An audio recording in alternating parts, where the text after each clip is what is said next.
how you can use them for your skull base reconstruction, because reconstruction, this ability of getting so many vascularized flap has given a new dimension to the skull base surgery, endoscopic skull base surgery, and I believe this is one of the most important, reason behind the advancement of the endoscopic skull base surgery with the advent of so many vascularized flap for the reconstruction.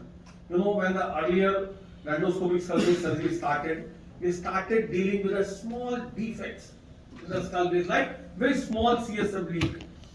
Millimetric CSF leak you will address endoscopically and assume that you have done a big job, huge job, you have done a big surgery.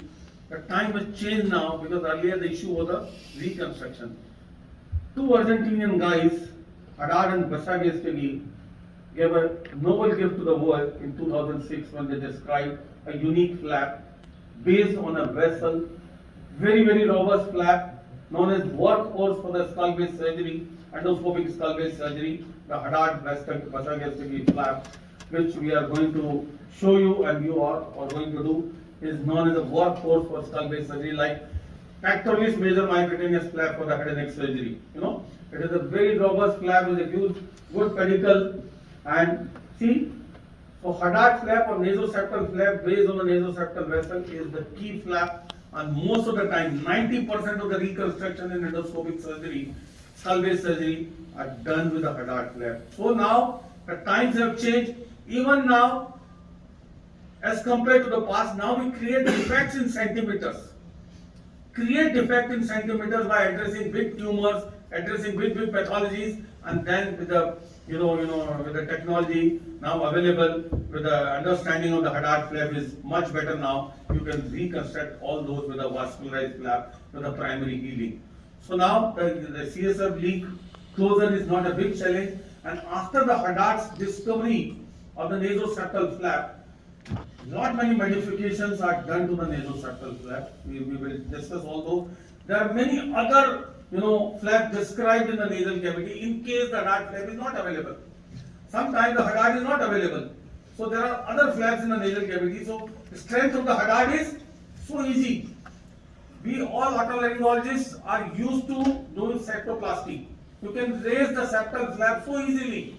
We have been doing septoplasty all the time in the practice. Haddad is just the extension of septoplasty. Just be careful posteriorly on the pedicle and raise the same flap like you raise for SMR. Is the flap protected, placed in the nasal cavity, the maxillary sinus or nasopharynx behind. The advantages are numerous. The disadvantage is that you have to raise it before, as after the resection your flap pedicle may be destroyed.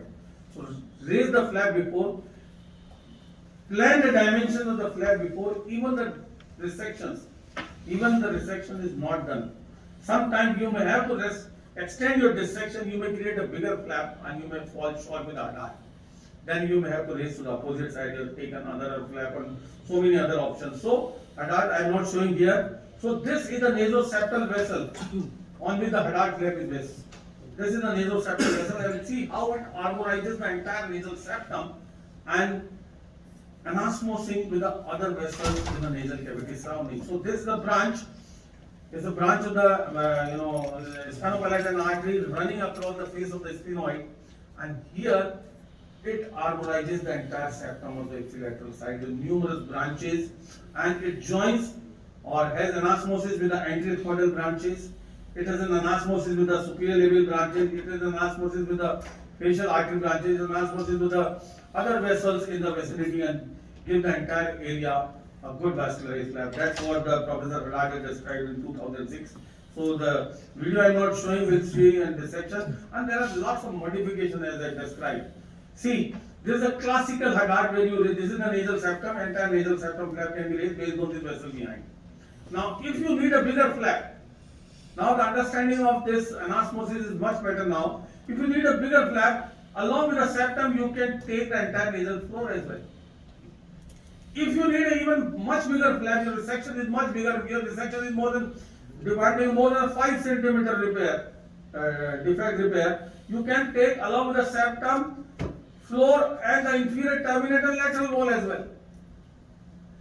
And even if your defect is much bigger, the largest the flap recently described by a Korean surgeon. You can take septum, lateral wall, inferior turbinate, middle turbinate, the entire nasal cavity based on the different branches of the stenopalatine, and you can reconstruct any largest possible defect. So, depending upon the situation, you can raise the different modifications of the hadar. But sometimes, given the situation when the septum is damaged, tumor is involving, whatever, vessel is prior damaged, you can't raise a hadar, and you have to look for other flaps.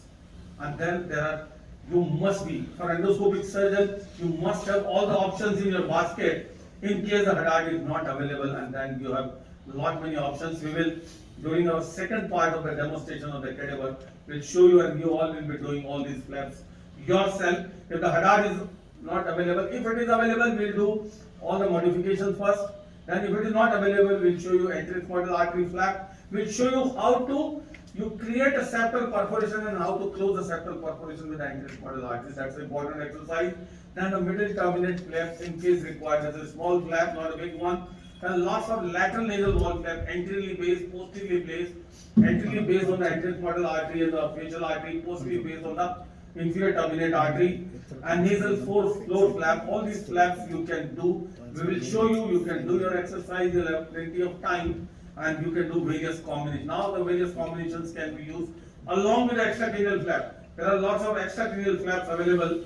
Like in case no flap in the nasal cavity available because of the tumor which is destroyed or the previous surgery which rules out the possibility of using any intranasal flap, then you can still do endoscopic bigger resection and bring in the flap from the outside.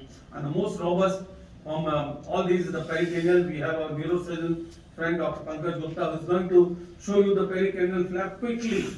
Very quick, less than 10 minutes you can raise the huge flap and you can bring in endoscopically inside to the draft which you are going to do.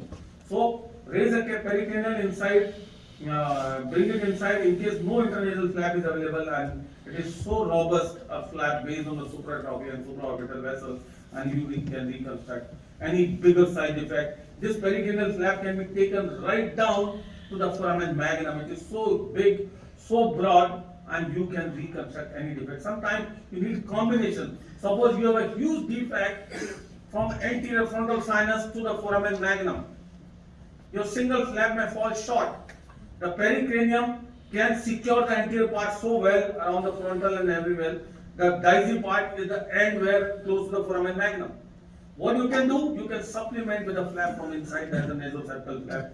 Once on both sides the nasoseptal flap, and that will cover the lower part secure the lower part so well.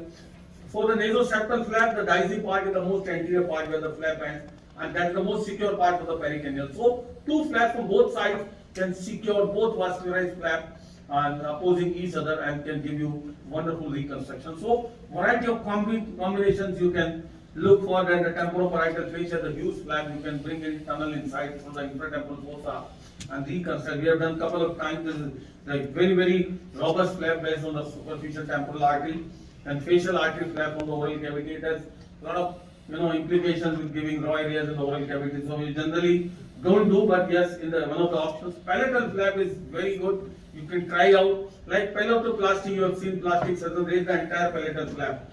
Based on the greater palatine artery, you can bring inside the nasal cavity. We'll show you and take it to the skull base. So there are lots of options.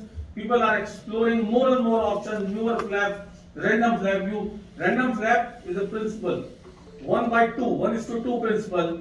You can raise any random area flap, assuming or keeping 1:2 principle intact. The stem of the flap should be less than half, or should not be less than half of the length of the flap, so that it should work, it should not die out. And the flip-flop flap. Now there are two flaps. In the end of this section, when everything is done, we'll show you, or you can do flip-flap means you remove. You have done suppose a transcribiform resection, complete skull base resection. You can raise the hadar from one side, remove the nasal septum completely, then put one hadar on one side and then other flap on the other side. So a flap completely covering the skull base. You can transpose the septum completely and bring it back. So there are so many options available. Let's try out each and every option and enjoy the dissection. Once again.